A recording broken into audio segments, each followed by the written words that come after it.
السلام عليكم. النهارده هعمل معاكم صينيه سمك بالصلصه في الفرن، وبتطلع معايا جامده قوي بالشكل ده.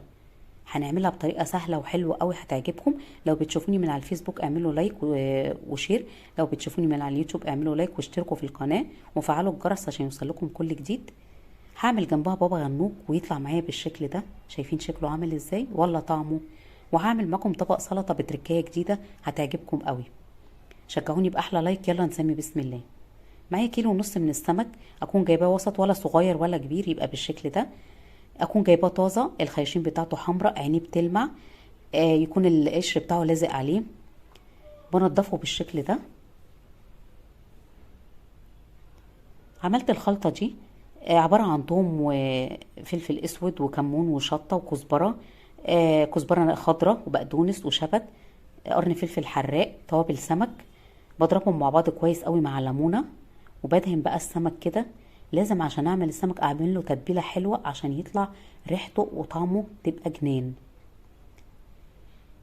بتبل السمك بالشكل ده. طبعا كلنا عارفين فوائد السمك. السمك طبعا من الاكلات اللي بتفتح النفس. ولما نعمله بقى ونظبطه كده ونعمله بطريقه حلوه، اهم من الشغل تظبيط الشغل. لازم اظبط الاكله معايا بالتوابل واحط لها بقى شويه خضره، احط لها فلفل حراق عشان يطلع طعمها حلو قوي تفتح النفس. هتبله كله بالشكل ده. طبعا بسيبه في التتبيله دي مش اقل من نص ساعه. وباخد شويه من التتبيله كده احط على السمك كده من بره ومن جوه كده اتبله.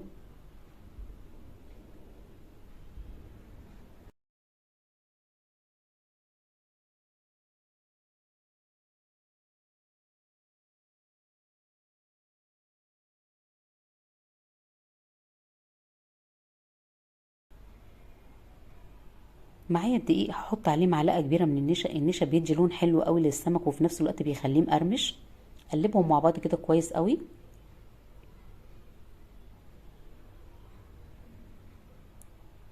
هعمل طبقه الدقيق كده على السمك.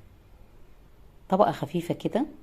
بحط الدقيق كده وانفض السمكه كويس قوي، بخليها طبقه خفيفه عليه.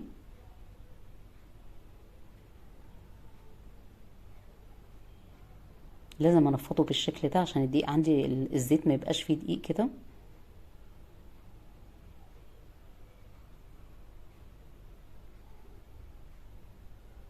حاولوا تعملوا كل حاجه في بيتكم، تعملوا المعجنات، الفطاير، الحلويات، المربى، المخللات.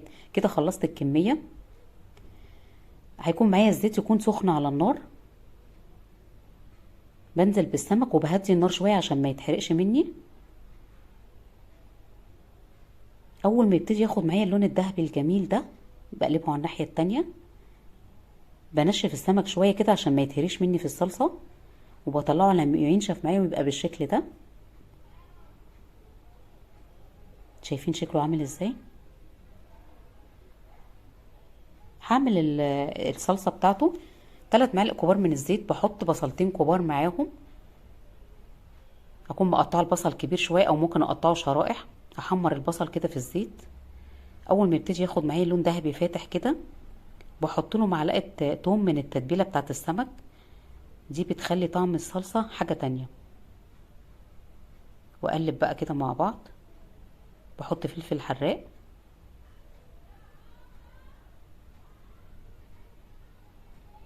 بكون مقطعه طماطمتين كبار مكعبات بالشكل ده. انا عايزه الصلصه بتاعتي يبقى لها قوام كده. الصلصه دي ممكن اغمسها بالعيش بيبقى طعمها حلو قوي. او ممكن اكلها مع الرز. بحط عليها معلقه صغيره من الملح. نص معلقه صغيره من الفلفل الاسود. نص معلقه صغيره من الكمون. معلقه من توابل السمك. واقلب بقى كل الحاجات الجميله دي ريحتها روعه. اقلب كده مع بعض كويس قوي. هضيف عليها الصلصه. وهسيبها بقى لما تتسبك خالص.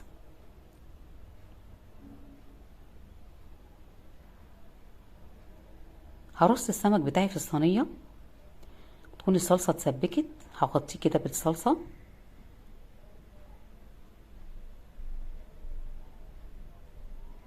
بكون مسخنه الفرن على درجه حراره وسط. بحطه على الشبكه اللي في النص ياخد من ريحه الفرن.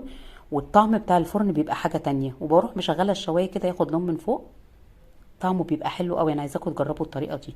بحط على الوش كده شويه فلفل الوان ازين بقى الوش.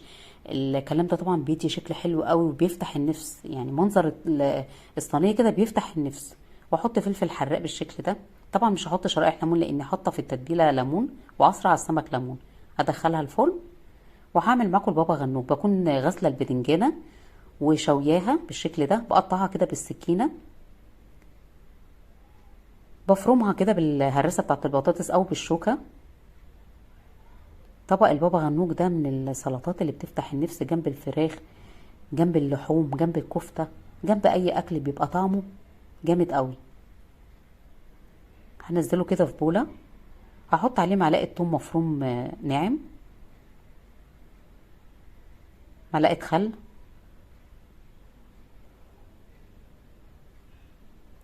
معلقه زيت كبيره،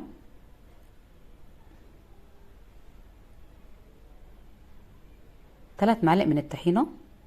طبعا في ناس بيحبوا يضيفوا زبادي، انا بصراحه مش بحب الزبادي. ممكن تحطوا معلقتين زبادي الناس اللي بتحب الزبادي. نص معلقه ملح صغيره، ربع معلقه فلفل اسود، ربع معلقه كمون. اقلبهم كده كويس قوي.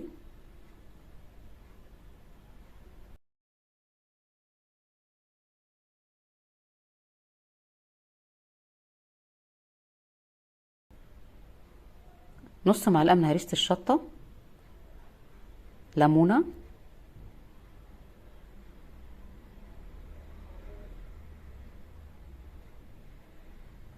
واقلب بقى كده مع بعض كويس قوي.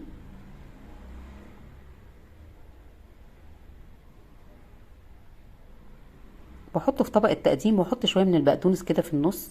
لازم بقى ازين منظر الطبق عشان شكله يفتح النفس. واحط كده شويه من الفلفل الالوان. لما تعملي اي اكل في البيت لولادك لضيوفك لازم تعملي تزيني الطبق عشان شكله يفتح النفس. هعمل السلطه. هبدا بالبصله. بجيب بصله كده وسط، حابه تعملي بصله كبيره ممكن تعملي بصله كبيره، حابه شرائح تقطعيها شرائح، حابه تقطعيها زي كده قطعيها. بحطها في بوله. قبل ما اعمل السلطه ب10 دقايق بعمل البصله دي. بحط عليها نص معلقه من السكر. طبعا في ناس هتقولي سكر على سلطه، السكر بيخلي السلطه طعمها حلو قوي. عليها معلقه خل كبيره. وبسيبها على جنب كده 10 دقايق. الخطوه دي بتنقل السلطه في حته تانية. لو مش بتحبوا السلطه هتاكلوها. بقطع الخيار بالشكل ده. السلطه بقطعها حتت كبيره. طبعا طبق السلطه ده مفيد جدا، بيحتوي على فيتامينات. طبعا الناس اللي عامله دايت طبق السلطه ده هيبقى مفيد قوي ليهم. ممكن تحطي مع السلطه جزر، ممكن تحطي بنجر، ممكن تحطي فجل سلطه، اللي عندك كله حطيه. بقطع قرن فلفل رومي. طبعا الفلفل بيحتوي على الحديد وطبعا فيه فوائد عاليه جدا. ممكن تحطي فلفل حراق. هقطع برضو الخس بالشكل ده.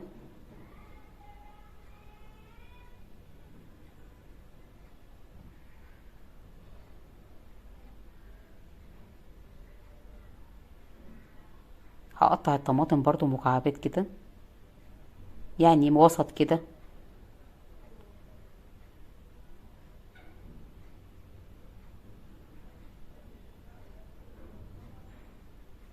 بقدونس وكزبره وشبت.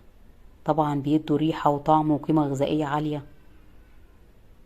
جرجير كلنا عارفين فوائده. يعني حاولي تعملي طبق سلطه فيه كل العناصر الغذائيه. بحط كل الخضار في البوله كده بالشكل ده. احط شويه من الفلفل الالوان واحط البصله. شايفين بقى الالوان بتاعت السلطه والمنظر عامل ازاي ولا الطعم. هعصر عليها ليمونه.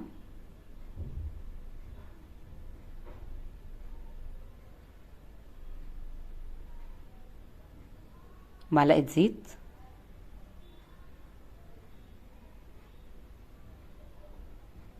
نص معلقه ملح صغيره.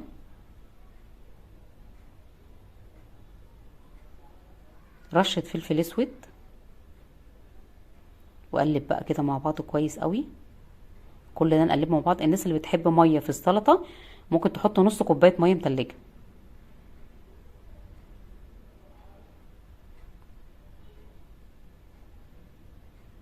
طلعنا السمك في الفرن من الفرن. بصوا عامل ازاي بقى، ريحته بقى جامده قوي، ولا شكله، شايفين الشكل عامل ازاي. والسلطه خلصناها والبابا غنوج. عملت جنبه رز صياديه، طبعا ما صورتش الرز عشان ما ياخدش وقت طويل في الفيديو. الاكله دي عايزاكم تجربوها، طعمها جامد قوي. ما تنسوش تحطوا اللايك. باي باي.